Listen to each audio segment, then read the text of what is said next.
ಮುಂದಿನ ಭಾಗವನ್ನು ಹೇಳಲು ನಾನು ಬದುಕಿರುವುದಿಲ್ಲವಲ್ಲ.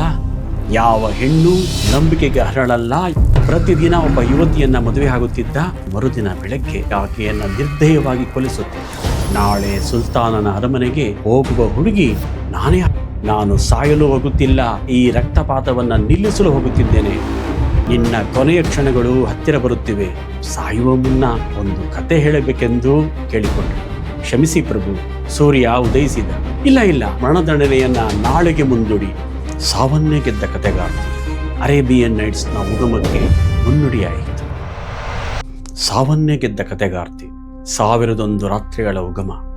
ಮದುವೆಯ ಸಂಭ್ರಮವಿರಬೇಕಾದ ಆ ಸುಂದರ ಅರಮನೆಯಲ್ಲಿ ಮರಣದ ಮೌನ ಆಚರಿಸಿತ್ತು. ಅದಕ್ಕೆ ಕಾರಣ ಸುಲ್ತಾನ್ ಶಹರಿಯಾರ್ನ ಒಂದು ಕ್ರೂರ ನಿರ್ಧಾರ.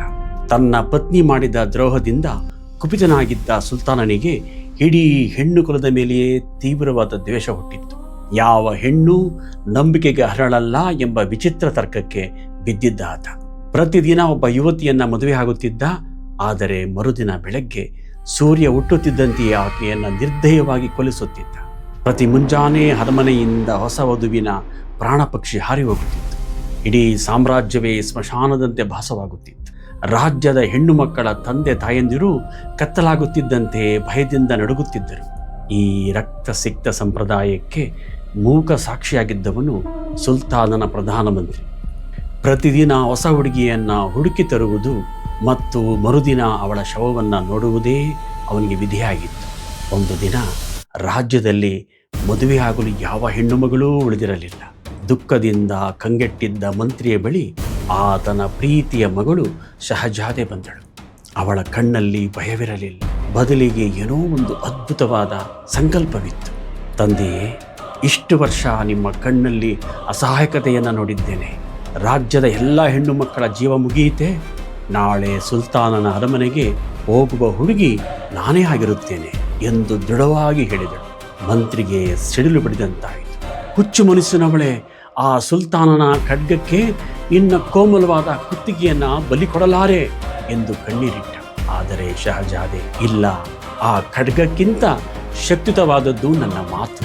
ನಾನು ಸಾಯಲು ಹೋಗುತ್ತಿಲ್ಲ, ಬದಲಿಗೆ ಈ ರಕ್ತಪಾತವನ್ನು ನಿಲ್ಲಿಸಲು ಹೋಗುತ್ತಿದ್ದೇನೆ ಎಂದು ಹೇಳಿ ಒಪ್ಪಿಗೆ ಪಡೆದೇ ಬಿಟ್ಟಳು. ಮರಣದಂಡನೆ ಪಟ್ಟಿಯ ಮೇಲೆ ಅವಳು ಕೈಯಿಟ್ಟ ಆ ಕ್ಷಣವೇ ಜಗತ್ತಿನ ಅದ್ಭುತ ಕಥಾಲೋಕ ಅರೇಬಿಯನ್ ನೈಟ್ಸ್ನ ಉಗಮಕ್ಕೆ ಮುನ್ನುಡಿಯಾಯಿತು. ಅರಮನೆಯಲ್ಲಿ ಕರಾಳ ರಾತ್ರಿ. ಮಲಗುವ ಕೋಣೆಯಲ್ಲಿ ಸುಲ್ತಾನ್ ಕೈಯಲ್ಲಿ ಕತ್ತಿ ಹಿಡಿದು ಕಿಟಕಿಯ ಆಚೆ ಸೂರ್ಯ ಹುಟ್ಟುವುದನ್ನೇ ಕಾಯುತ್ತಿದ್ದ. ಶಹಜಾದೆ, ನಿನ್ನ ಕೊನೆಯ ಕ್ಷಣಗಳು ಹತ್ತಿರ ಬರುತ್ತಿವೆ. ನಿನಗೆ ಏನಾದರೂ ಆಸೆ ಇದೆಯೇ ಎಂದು ಗರ್ಜಿಸಿದ. ಆಗ ಶಹಜಾದೆ ಅತ್ಯಂತ ಶಾಂತಳಾಗಿ ತಾನು ಸಾಯುವ ಮುನ್ನ ತನ್ನ ತಂಗಿ ದುನ್ಯಾಜಾದ್ಗೆ ಒಂದು ಕತೆ ಹೇಳಬೇಕೆಂದು ತಾವು ಅದನ್ನು ಆಲಿಸಬಹುದು ಎಂದು ಕೇಳಿಕೊಂಡಳು. ಕುತೂಹಲದಿಂದ ಸುಲ್ತಾನ್ ಒಪ್ಪಿದ. ಶಹಜಾದೆ ತನ್ನ ಮಾಯಾಲೋಕದ ಕಥೆಯನ್ನ ಶುರು ಮಾಡಿದಳು. ಆ ಕಥೆಯಲ್ಲಿ ಹಾರುವ ಕಾರ್ಪೆಟ್ಗಳಿದ್ದು, ಮಾಂತ್ರಿಕ ಊಜಿಗಳಿಂದ ಬರುವ ಜೀನಿಗಳಿದ್ದು. ಕ್ರೂರಿ ಸುಲ್ತಾನನೂ ತನಗೇ ಅರಿವಿಲ್ಲದಂತೆ ಆ ಕಥೆಯೊಳಗೆ ಕಳೆದು ಹೋಗಿದ್ದ. ಕತೆ ಅತ್ಯಂತ ರೋಚಕ ಹಂತಕ್ಕೆ ಬಂತು. ನಾಯಕನು ಒಂದು ದೊಡ್ಡ ಗುಹೆಯ ಮುಂದೆ ನಿಂತಿದ್ದಾನೆ. ಅವನನ್ನು ಕೊಲ್ಲಲು ಭೀಕರ ಜೀನಿ ಸಿದ್ಧವಾಗಿದೆ.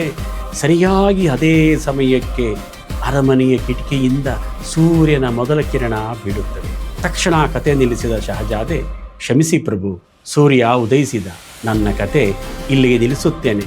ಮುಂದಿನ ಭಾಗವನ್ನು ಹೇಳಲು ನಾನು ಬದುಕಿರುವುದಿಲ್ಲವಲ್ಲ ಎಂದಳು. ಕಥೆಯ ಗುಂಗಿನಲ್ಲಿದ್ದ ಸುಲ್ತಾನನಿಗೆ ಆತುರ ತಡೆಯಲಾಗಲಿಲ್ಲ. ಇಲ್ಲ, ಆ ಜೀನಿ ಅವನನ್ನು ಕೊಂದಿತೋ ಇಲ್ಲವೋ ನಾನು ತಿಳಿಯಲೇಬೇಕು. ಸೈನಿಕರೇ, ಇಂದಿನ ಮರಣದಂಡನೆಯನ್ನ ನಾಳೆಗೆ ಮುಂದೂಡಿ ಎಂದು ಆಜ್ಞಾಪಿಸಿದ. ಮನುಷ್ಯನ ಕ್ರೌರ್ಯವನ್ನ ಕತೆಗಳು ಹೇಗೆ ಎಲ್ಲಬಹುದು ಎನ್ನುವುದಕ್ಕೆ ಇದಕ್ಕಿಂತ ದೊಡ್ಡ ಉದಾಹರಣೆ ಬೇಕೇ? ಹೀಗೆ ಒಂದು ರಾತ್ರಿಯಲ್ಲ, ಸತತ 1001 ರಾತ್ರಿಗಳ ಕಾಲ ಶಹಜಾದೆ ಕತೆ ಹೇಳುತ್ತಲೇ ಹೋದಳು. ಪ್ರತಿ ಬಾರಿಯೂ ಅತ್ಯಂತ ರೋಚಕ ಹಂತದಲ್ಲಿ ಕತೆ ನಿಲ್ಲಿಸಿ ಆಕೆ ತನ್ನ ಪ್ರಾಣವನ್ನು ಉಳಿಸಿಕೊಳ್ಳುತ್ತಿದ್ದಳು. ಆಕೆ ತನ್ನ ಸಾವಿನ ದವಡೆಯಲ್ಲಿ ನಿಂತು ಆ ಮೊದಲ ರಾತ್ರಿ ಹೇಳಿದ ಆ ಅದ್ಭುತ ಕಥೆಯೇ ವ್ಯಾಪಾರಿ ಮತ್ತು ಜೀನಿ. ಆ ಕಥೆಯಲ್ಲಿ ವ್ಯಾಪಾರಿ ಸತ್ತನ ಅಥವಾ ಜೀನಿ ಅವನನ್ನು ಕ್ಷಮಿಸಿತಾ ಎಂಬುದು ಈ ಕಥನದಲ್ಲಿ ಅಡಗಿರುವ ಮತ್ತೊಂದು ದೊಡ್ಡ ರಹಸ್ಯ. ಅದನ್ನು ನಾವು ಈ ಸರಣಿಯ ಮುಂದಿನ ವಿಡಿಯೋದಲ್ಲಿ ನೋಡೋಣ. ನಿಮ್ಮ ಅನಿಸಿಕೆಯನ್ನು ತಪ್ಪದೇ ಕಮೆಂಟ್ ಮಾಡಿ.